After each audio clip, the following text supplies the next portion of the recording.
this is the lesson today, is so many people spend their time focusing here. They want to make a lot of money. And I can hear it in their words. They say, oh, I want a career. This is career. Okay, or I'm going to start my own business. And this is the chart here, which we've seen.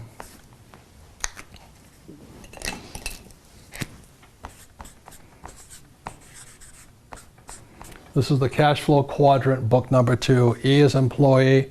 S is small business, self-employed, or a specialist like a doctor, a lawyer, web designer. B is big business, 500 employees or more. And I is professional investor. So when I was your age, I knew I wanted to get here. This takes time. This is the hardest, you know. This is where the big mega bucks are. And Kim and I are here. And the money is massive. But it takes time to get there. The big mistake I see young people make is they focus here.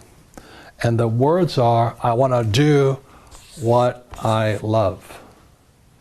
That's the track. You see, in real life, sometimes you have to do what you hate. Like, people think I like to write books. I hate writing books. But it fills my purpose in life. It's not my passion, my purpose in life. Because my purpose was to get here. A lot of these guys get trapped here doing what they love.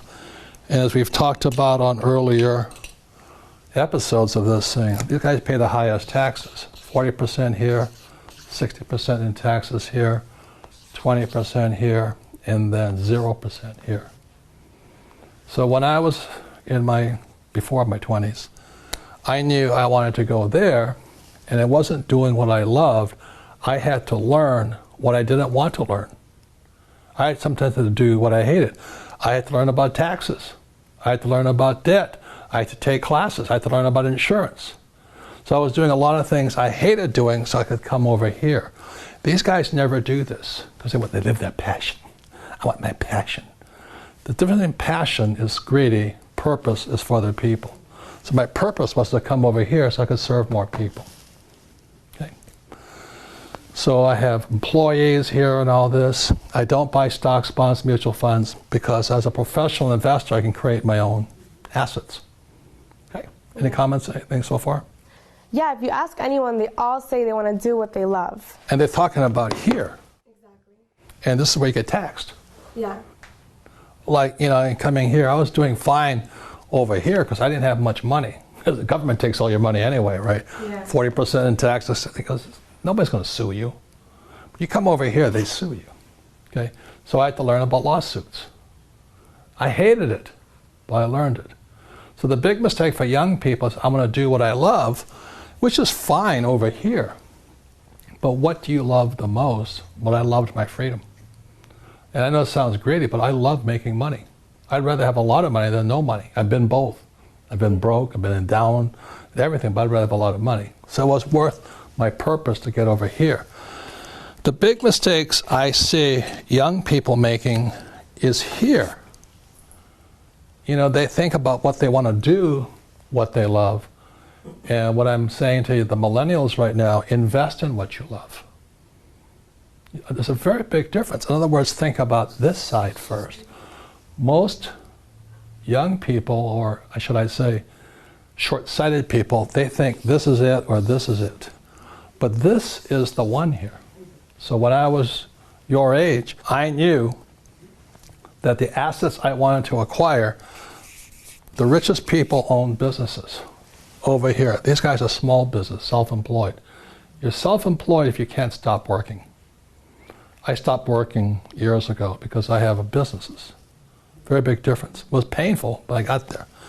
So number one is a business. So when I was in my 20s, I knew I was going to do what it would take to school, study, learn about taxes, debt, insurance, accounting, lawsuits, and all this through business. Next is real estate. I love real estate. But most people can't do what I do because they don't have a business. It's catch-22. They don't have enough money to get over here. Your mom just made that switch because she has other people's money. Okay? Yeah. So the reason I make more money is because it's not what I'm doing what I love. I do sometimes what I hate so I can have the assets that I love. I love having a business. You know, if I didn't have a business, you wouldn't be here. Darren wouldn't be here. I wouldn't have a CEO and president. I wouldn't have accountants. I wouldn't have attorneys. So the business affords me the lifestyle I want.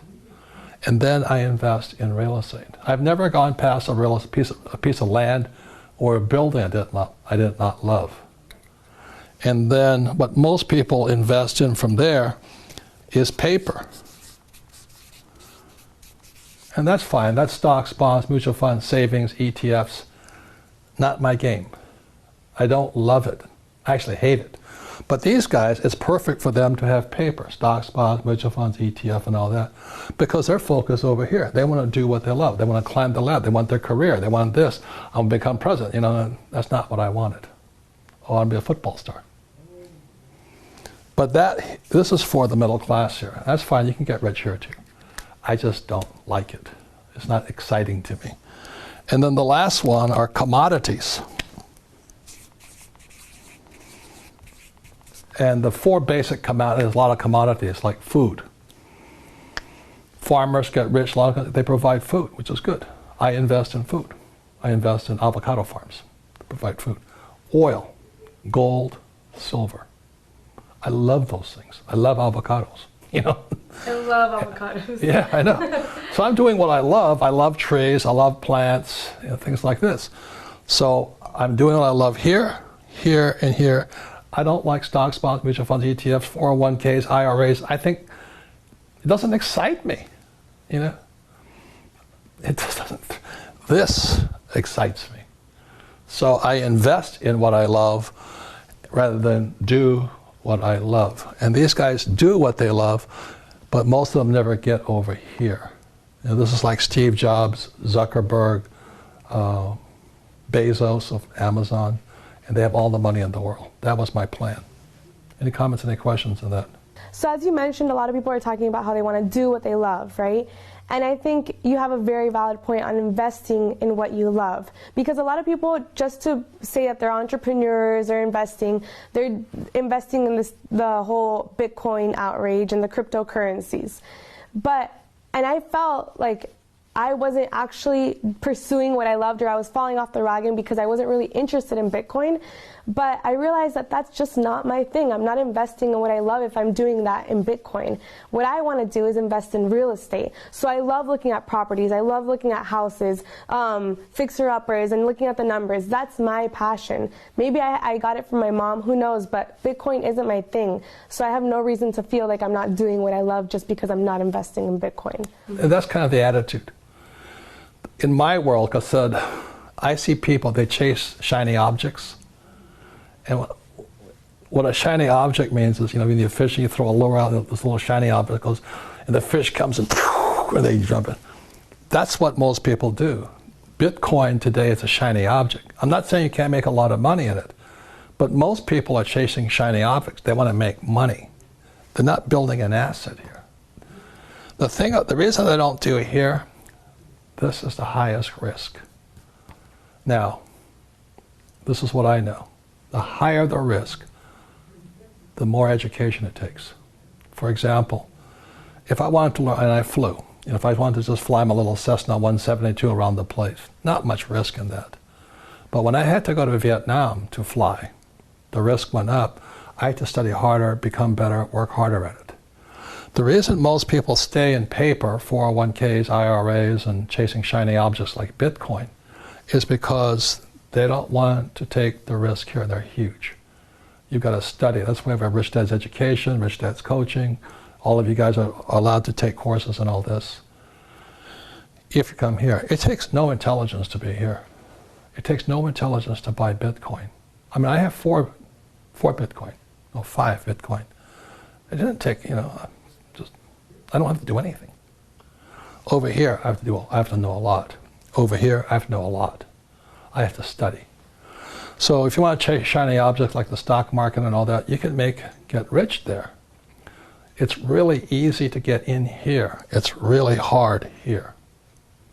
Any comments, any questions? Does it make sense? They're Yeah. chasing shiny objects. So I do agree with you when you talk about Bitcoin being a shiny object that everybody's chasing, right? And one of my favorite stories that you've told is about your mentor Frank when he sent you to Peru so you could learn a valuable lesson about maybe something that wasn't such a shiny object and turned into be, because shiny objects change every day. So I wanted to learn about, they have ICOs, initial coin offerings. I wanted to learn about IPOs, initial public offering. And it's how you take a business and turn it into paper. You turn it into stock. So I went to see my friend Frank, who was hardcore here. I don't know how many companies he started and taken public. And I said, Frank, and he didn't know me from Adam. I said, I want to learn to do an IPO. And he goes, yeah, you and everybody else. He says, most guys don't have it. They don't have the guts. They don't have the determination. And they're wimps. I said, I want to learn. He says, how bad? This is up here in Scottsdale, Arizona. I said, badly. He says, okay, this is Wednesday.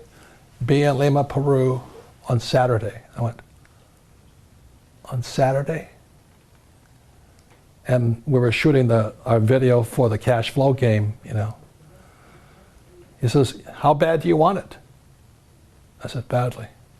He says, you meet my president in Lima. Frank never traveled. You meet my president in Lima, and I'll find out how bad you want it. So that was Wednesday. Wednesday night, I was on a plane to Lima, Peru. I had to pay full boat. I paid my own way. Most employees can't stand that because they don't have any money. I flew into Lima, Peru. I went to look at 3 gold mines, and with Frank's president. It was an experience and an education I would never have if I didn't show up. It cost me probably $15,000 to $20,000 just for airfare on that thing. I get back on Tuesday to talk to Frank, and I said, Frank, there's nothing there. He says, I could have told you that. So why'd you send me? I want to find how badly you want to learn. Just most people don't have it. They want a job, they want job security, they want a paycheck, they want a 401k. And that's why they don't get to come here. That's why they don't get to come over here. Nothing right or wrong, I don't ever want to be here. I knew when I was your age I wanted to come here, but the higher the risk, the higher the returns, but also the higher dedication, education, and study you have to go through. So today, and I'm making millions and millions. I make more in a day than many people make in a lifetime. But it was worth it. Did I lose? Sometimes, yes, but it was worth it. You go to school here, you take no risk. That's why my poor dad was poor. He didn't like to make mistakes. Okay. I love that story, Robert. Thank you for sharing it. I'll leave you one last word that's very, very important for people to understand at a young age. And the word is called liquidity. The reason this is better for most people is because it's liquid. You can buy a stock, you make a mistake, you get out. You buy an ETF, you make a mistake, you get out. It's good, it's important. The moment you go into real estate, you're not liquid. That's why you got to be smarter going in, because if you make a mistake, you can't get out. You buy a bad piece of property, you write it down. And the same as businesses, you're in there, you're solid, you can't get out. Like if Rich Dad's gotten in trouble, with money, and all businesses are, I can't quit. Employees just quit and they leave. They run like little rats, But if you're in here or here, you can't get out. So that's why liquidity is crucial. It's very important, which means that's why I have Rich Dad's coaching, Rich Dad's education, with all our programs and all this. But most people are not willing to do this study because they want to do what they love, rather invest and acquire what they love. That makes sense to you? Yeah, totally. So stocks, bonds, mutual funds, ETFs, savings are good because they're liquid. You can make a mistake and get out. These things, hard to get out of, including gold. Gold's hard to get out of sometimes. Gold's more liquid than this. Oil is tough to get out of. You make a mistake there, you're going to ride that baby down, Yeah. Silver's pretty easy. But the word is liquidity. The less liquid, the higher your financial